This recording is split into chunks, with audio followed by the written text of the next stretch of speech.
Proverbe chapitre 11. La balance fausse est en horreur à l'Éternel, mais le poids juste lui est agréable.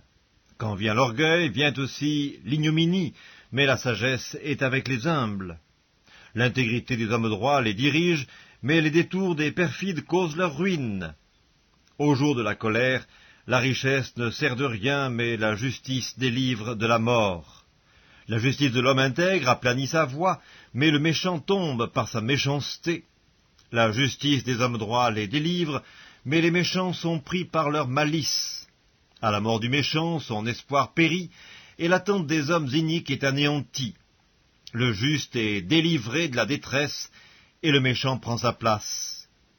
Par sa bouche, l'impie perd son prochain, mais les justes sont délivrés par la science. Quand les justes sont heureux, la ville est dans la joie, et quand les méchants périssent, on pousse des cris d'allégresse.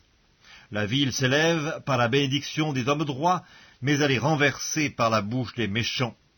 Celui qui méprise son prochain est dépourvu de sens, mais l'homme qui a de l'intelligence se tait.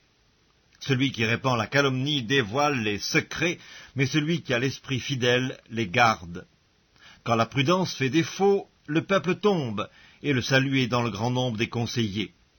Celui qui cautionne autrui s'en trouve mal, mais celui qui craint de s'engager est en sécurité. Une femme qui a de la grâce obtient la gloire, et ceux qui ont de la force obtiennent la richesse. L'homme bon fait du bien à son âme, mais l'homme cruel trouble sa propre chair. Le méchant fait un gain trompeur, mais celui qui sème la justice a un salaire véritable. Ainsi la justice conduit à la vie, mais celui qui poursuit le mal trouve la mort. Ceux qui ont le cœur pervers sont en abomination à l'Éternel, mais ceux dont la voix est intègre lui sont agréables. Certes, le méchant ne restera pas impuni, mais la postérité des justes sera sauvée. Un anneau d'or au nez d'un pourceau, c'est une femme belle et dépourvue de sens.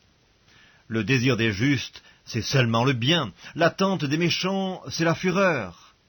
Tel qui donne libéralement devient plus riche, et tel qui épargne à l'excès ne fait que s'appauvrir.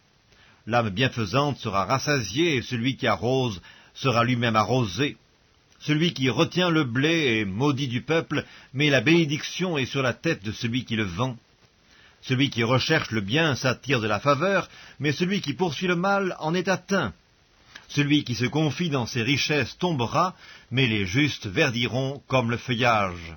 Celui qui trouble sa maison héritera du vent, et l'insensé sera l'esclave de l'homme sage. Le fruit du juste est un arbre de vie, et le sage s'empare des âmes. Voici, le juste reçoit sur la terre une rétribution, combien plus le méchant et le pécheur.